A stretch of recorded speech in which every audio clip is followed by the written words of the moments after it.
दोस्तों नमस्कार। इस वक्त सियासी गर्मी बहुत तेज है वेस्टर्न यूपी में, क्योंकि यहाँ 4 सीटों पर उपचुनाव हो रहा है विधानसभा की। वैसे तो यूपी की 9 सीटों पर उपचुनाव हो रहा है, लेकिन मिल्कीपुर जो 10वीं सीट है जिस पे उपचुनाव होना है वो कुछ मसले में फंस गई है। चुनाव आयोग ने डिक्लेयर नहीं किया वहाँ पे इलेक्शन, तो 9 सीटों पर कार्यक्रम डिक्लेयर हो गया है और 4 सीटें वेस्टर्न यूपी की हैं, जिनमें बहुत हॉट सीट है मुजफ्फरनगर की मीरापुर। तो उस पर चर्चा करेंगे हम। हमारे साथ इस चर्चा में हिस्सा लेने के लिए आज फिर मौजूद हैं वरिष्ठ पत्रकार राजेश शर्मा जी। राजेश भाई साहब, आपका स्वागत है। धन्यवाद डॉक्टर साहब। Rajesh Sharma ji save India news के नाम से चैनल चलाते हैं, यूट्यूब चैनल, और लगभग 2 दशक से भी ज़्यादा समय से वेस्टर्न यूपी में सक्रिय हैं जर्नलिज्म में यहाँ की। तो बहुत वैल्यूएबल इनके पास इंफॉर्मेशन रहती है। तो राजेश भाई साहब, ये चल रहा था कि वही राजपाल सैनी का टिकट आरएलडी और बीजेपी के गठबंधन से मीरापुर से लगभग तय हो गया और किसी भी वक्त डिक्लेयर हो सकता है। अचानक होल्ड पर चला गया। कल ये माना जा रहा था कि कल शाम तक घोषित हो जाएगा और फिर घोषित नहीं हुआ। क्या वजह है? डॉक्टर साहब, ये मेरे पास जानकारी है, ऐसी है कि मैंने चर्चा सुनी है। मुझे लगता है कि इस समय जैसे ही ये चर्चा शुरू हुई कि राजपाल सैनी मीरापुर से आरएलडी के प्रत्याशी हो सकते हैं, और ये कॉन्सेप्ट जो था, जो पहले 2022 में सपा और सपा का था कि प्रत्याशी सपा के और सिंबल आरएलडी का, हमें लग रहा है कि इस बार भी लगभग ऐसे ही तय हो रहा है। इसके होने की एक वजह ये बताई गई है कि दोनों दलों का जो है मिश्रण होता है और वो बहुत शिद्दत के साथ में एक मंच पर खड़े होते हैं। तो जैसे राजपाल सैनी की चर्चा हुई तो बहुत सारे गुर्जर नेता और बहुत सारे आरएलडी के नेता, उन सब ने दिल्ली डेरा जमा लिया है। और कहीं ना कहीं ये माना जा रहा है कि भाई इस सीट पे चंदन चौहान, चूँकि अगर हम 2022 के विधानसभा चुनाव की बात करें तो लगभग 27,000 वोटों से जीते थे। उससे पहले जो कि इस परिवार की, इनके फादर थे चंदन चौहान के, संजय सिंह, वो भी इस सीट पर रहे। हालांकि उसमें मोरना सीट थी। अब हालांकि संजय चौहान तो बिजनौर से एमपी चुने गए थे 2009 में। इनके बाबा हैं से विधायक। इनके बाबा जो है चौधरी नारायण सिंह जी, वो यूपी के पहले डिप्टी सीएम रहे। और तो पुराना परिवार है, जो राजनीतिक परिवार है पुराना। और ये सीट पहले मोरना होती थी, मीरापुर तो बाद में बनी 2009 में। तो 2009 से 8-9 के परिसीमन में बनी थी। तो उसके बाद से यहाँ जो इलेक्शंस हुए हैं विधानसभा के, वो हुए हैं 2012 का और 17 का और 22 का। 3 इलेक्शन हो चुके हैं यहाँ पे। तो 12 के चुनाव में तो मेरे ख्याल में यहाँ जीती थी बहुजन समाज पार्टी। हाँ, जमील अहमद काजमी साहब। जमील अहमद काजमी, हाँ, बसपा से थे वो। बसपा से। और आरएलडी की मिथिलेश पाल दूसरे नंबर पे, सेकंड नंबर पे, बीजेपी तीसरे नंबर पे थी। हाँ, मिथिलेश पाल चूंकि इससे पहले मोरना से एमएलए रह चुकी थी जी। तो मिथिलेश पाल को आरएलडी ने फिर मीरापुर में आजमाया, तो वो यहाँ जीत नहीं सकी। और फिर इसके बाद चुनाव होता है 17 में विधानसभा का। तो 17 के चुनाव में फिर मिथिलेश पाल हार जाती हैं यहाँ। 17 का चुनाव तो चूंकि 2013 के दंगे के बाद का चुनाव था, तो अवतार सिंह भड़ाना यहाँ जीत जाते हैं। अवतार सिंह भड़ाना जीत जाते लेकिन बहुत कम अंतर से। वो पूरे उत्तर प्रदेश की 403 विधानसभा में सबसे कम वोट के अंतर से वो जीते थे। लगभग 192-193 वोट का अंतर था। 193 वोट से जीते थे। और उसमें भी मुझे लगता है कि सपा के लियाकत अली थे, वो सेकंड नंबर पर रहे, वो दूसरा नंबर। और मिथिलेश तो चौथे नंबर पे। बीएसपी के नवाजी थे तीसरे नंबर पे। हाँ, नवाजिश आलम जो अमीर आलम साहब। जी। और जब 2022 का चुनाव होता है तो 2022 के चुनाव में चंदन चौहान बहुत हाईएस्ट मतों से जीतते हैं। लगभग 27,000 वोटों से जीतते हैं। और तब सेकंड नंबर पर प्रशांत चौधरी, जो पहले एमएलसी रह चुके बसपा से, वो इस बार बीजेपी से चुनाव लड़े थे 2022 में। प्रशांत चौधरी की पत्नी बीएसपी से बागपत से एमएलए रही हैं, हेमलता चौधरी। और फिर प्रशांत चौधरी, वो टेन्योर खत्म होने के बाद प्रशांत चौधरी फिर उसी वक्त बीएसपी की सरकार में एमएलसी रहे। जी। मेरठ सीट से। जी। और दोनों पति पत्नी एक विधान परिषद और एक विधानसभा में थे। और फिर वो जब बीजेपी की सरकार आई तो वो बीजेपी चले गए और फिर उन्होंने जो है ये चुनाव लड़ा था मीरापुर से। हाँ, मीरापुर से वो सेकंड नंबर पर रहे थे। सेकंड नंबर पर। हालांकि बहुत अंतर था। लगभग 27,000 वोटों का अंतर था, कम नहीं होता जी। और इसीलिए बीजेपी को लगता है, बीजेपी को अब भी ये लग रहा है। पार्टी कौन सी थी प्रशांत जी की? भाजपा थी। भाजपा थी। हाँ, वो भाजपा ज्वाइन कर ली थी। भाजपा से उन्हें टिकट मिला था जी। और जीत का अंतर इसलिए था कि उसमें माना गया कि भाई उधर एक जो इधर रालोद का परंपरागत वोट, उधर गुजर वोट टोटल, और उधर वहाँ मुस्लिम कम्युनिटी के अच्छी खासी वोट है, वो वोट एक साथ मिला। हाँ। तो इसलिए जीत का अंतर बड़ा हो गया था। अवतार सिंह भड़ाना तो इसलिए जीते 2017 में, क्योंकि 2014 का दंगा मीरापुर वो वही विधानसभा थी जहाँ दंगा हुआ था, क्योंकि कवाल मीरापुर विधानसभा में आता है, वो पूरा होट था उस समय, इसलिए भड़ाना जीत गए थे। अब डॉक्टर साहब इसमें अंतर मामूली था 193 वोट का। हाँ। इस समय मैं आपको बता दूं कि इस समय मीरापुर सीट बहुत होट है, इसको लेकर तमाम पॉलिटिकल पार्टियां में दहशत है। ये अलग बात है कि असपा मतलब आज़ाद समाज पार्टी ने मोहम्मद जाहिद को यहाँ मैदान में उतारा है, और अगर हम बात करें बसपा की तो बसपा ने शाहनजर को मैदान में उतारा है। शाहनजर के भाई अपने गांव के प्रधान है। जी जी जी। और सर सपा ने यहाँ सुम्बुल है जो कादिर राणा की पुत्र वधू है, और बसपा के पूर्व राज्यसभा सांसद रहे मुनकादिल की बेटी है। अब दिक्कत यह है कि जो लगातार चर्चा शुरू हुई कि बीजेपी के नेता और रालोद का सिंबल, और कहीं ना कहीं ये लगा कि बसपा अपना प्रत्याशी बदल सकती है। और चूंकि मलखान सिंह एक बीएसपी के विधायक हुए थे, उनके दामाद हैं रणवीर सैनी। हाँ। और रणवीर मलखान सिंह सैनी एमएलए रहे, उनके दामाद हैं रणवीर सैनी। हाँ। वो जर्नलिस्ट हैं और उनकी पत्नी भी वहाँ प्रोफेसर हैं एक कॉलेज में। जी जी। तो ये चर्चाएं तेज हुई। हाँ, वो लगातार लग रहा है कि बसपा उन्हें टिकट दे सकती है, लेकिन अभी तो खैर कुछ नहीं हुआ, चुनाव का भी अभी समय दूर है। और हमें लग रहा है कि इस समय कि जैसे ये चर्चा शुरू हुई कि राजपाल सैनी रालोद के प्रत्याशी हो सकते हैं, एक बड़ा जो लोग बहुत दिनों से रालोद में काम कर रहे हैं, और जाट कम्युनिटी के हों, गुजर कम्युनिटी के हों, या मुस्लिम कम्युनिटी के हों, या और दूसरे हों, उन तमाम लोगों का इस समय ये हाल है कि पिछले 3 दिन से दिल्ली जैन चौधरी के घर पे भयंकर डेरा जमा हुआ है। सब लोग अपने अपनी बात कर रहे हैं, और इस समय ये स्थिति है कि कुछ भी हो सकता है। हालांकि इनसिक्योर तो इस समय डॉक्टर साहब सपा भी है, बसपा भी है, आज़ाद समाज पार्टी भी है, भाजपा रालोद की तरह स्थिति अभी ये तय नहीं, अभी ये क्लियर नहीं कि जिनके टिकट क्लियर हुए हैं ये हो जाए। मैंने ये भी सुना है आखिर तक। बिल्कुल जैसे हमने देखा पिछला जो विधानसभा चुनाव हुआ था, तो उसमें काफ़ी बदलाव किए थे अखिलेश यादव ने, और ये जो लोकसभा चुनाव हुआ इसमें भी बहुत सारे टिकट उन्होंने आखिरी वक्त तक बदले हैं। कई जगह वो दांव कामयाब भी रहा, कई जगह फेल भी हुआ। ऐसे ही मायावती की पार्टी का तो पुराना इतिहास है कि वो आखिरी वक्त तक टिकट बदलती रहती हैं, लेकिन मुझे लगता है कि आरएलडी के पास ये चांस नहीं है। आरएलडी ऐसा चांस नहीं लेगी, और वो बिल्कुल आखिरी वक्त में नाम घोषित करेगी। बिल्कुल नामांकन हो सकता है कि नामांकन की अंतिम तिथि को ही कैंडिडेट सिंबल लेकर के सुबह पहुंचे और नॉमिनेशन फाइल हो जाए, क्योंकि सबसे लंबी जो फेरिस्त है टिकट मांगने वालों की वो आरएलडी से है। डॉक्टर साहब एक वजह भी है, अभी फिलहाल रालोद अगर कोई प्रत्याशी घोषित करती है तो हमें लगता है कि बगावत की स्थिति हो सकती है। अगर अभी टिकट घोषित नहीं होता तो तमाम लोग शिद्दत के साथ में आप काम में लगे होंगे। और इस समय जितने प्रत्याशी, जितनी लंबी फेरिस्त रालोद के पास है, इतनी किसी के पास नहीं है, और इसलिए ये मुनासिब मुझे लगा समझा जैन चौधरी जी ने कि अभी फिलहाल होल्ड पर डाल दिया जाए।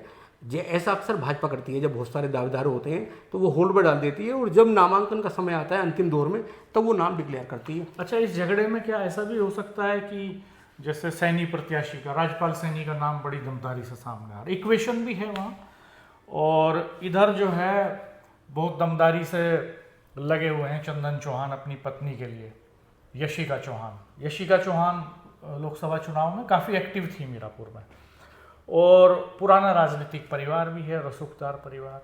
तो इधर दमदारी से जो है गुजर प्रत्याशी लगे हुए हैं, कहीं मलूक नागर चाहते हैं कि उनकी पत्नी को मिल जाए या बेटे को मिल जाए। मलूक नागर की पत्नी भी जिला पंचायत के अध्यक्ष रही हैं। मलूक नागर बिजनौर सीट से ही, जिस बिजनौर लोकसभा क्षेत्र में, ये जिला जरूर मुजफ्फरनगर है मोरना सीट का, लोकसभा सीट मीरापुर सीट का, लेकिन लोकसभा तो बिजनौर ही है। और बिजनौर से मलूक नागर एमपी रह चुके, तो वो भी क्लेम कर रहे हैं जबरदस्त कि मेरी पत्नी भी दावेदार है साहब, वो जिला पंचायत के अध्यक्ष भी रही, मेरा बेटा भी दावेदार है। और प्रशांत चौधरी ये दावेदारी मैं चुनाव लड़ा, सेकंड नंबर पर रहा। तो ये अगर कहीं ऐसा ना हो कि दोनों तरफ से इस जबरदस्त टकराहट में फायदा किसी पाल प्रत्याशी को हो सकता है। मिथिलेश पाल बहुत प्रभावी है, और डॉक्टर साहब मैं बता दूं कि मिथिलेश पाल लगातार उस संपर्क में भी है उसका, और चर्चा में नाम भी है मिथिलेश पाल का भी नाम है। पाल रामनिवास पाल एमएलए रही, और 2 इलेक्शन उन्होंने लूज किए, और वो तब भी आरएलडी के साथ बनी रही थी उस वक्त जब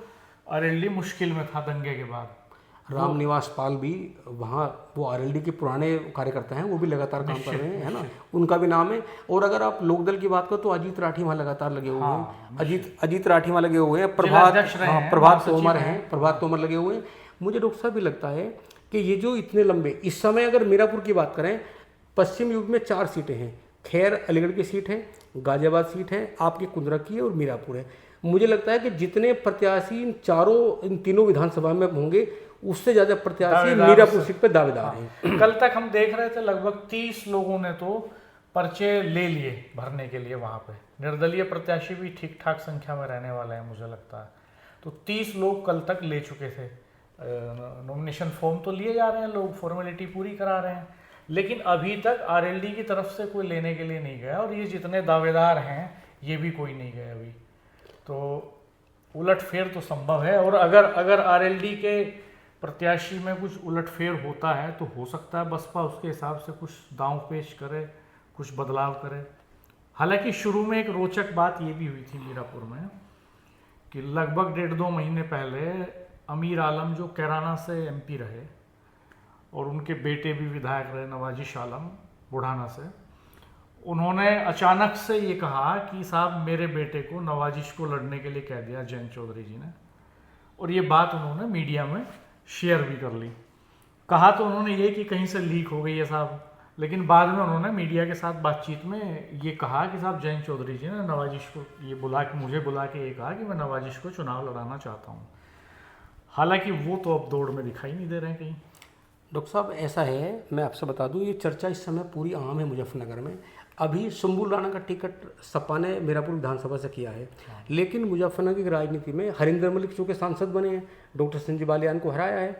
और जब चुनाव की बात आई, जब उपचुनाव होना था, तो तब ये भी कहा गया सपा की ओर से कि हरिंदर मलिक मुजफ्फरनगर के बड़े नेता हैं और उनकी निगरानी में टिकट भी वितरण होंगे और चुनाव के प्रभारी वो होंगे, ऐसा कहा गया। हालांकि ऐसा कागजों में नहीं था, लेकिन अभी ये कहना मुश्किल है कि सुंबुल राणा चुनाव लड़े, ऐसा नहीं है। इलम सिंह गुर्जर वहाँ सपा के बहुत पुराने नेता हैं, वो मुजफ्फरनगर के सपा के जिलाध्यक्ष भी रहे हैं और लगातार पिछले लगभग 35 साल से वो सपा में है।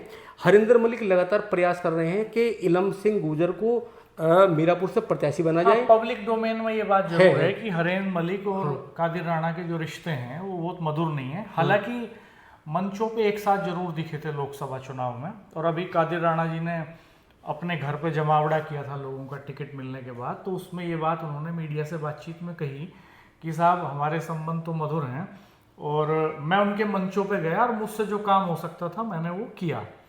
लेकिन एक शीत युद्ध की स्थिति लंबे समय से दोनों के बीच में है, ये तो हम सब जानते ही हैं और पूरे मुजफ्फरनगर के लोग जानते हैं।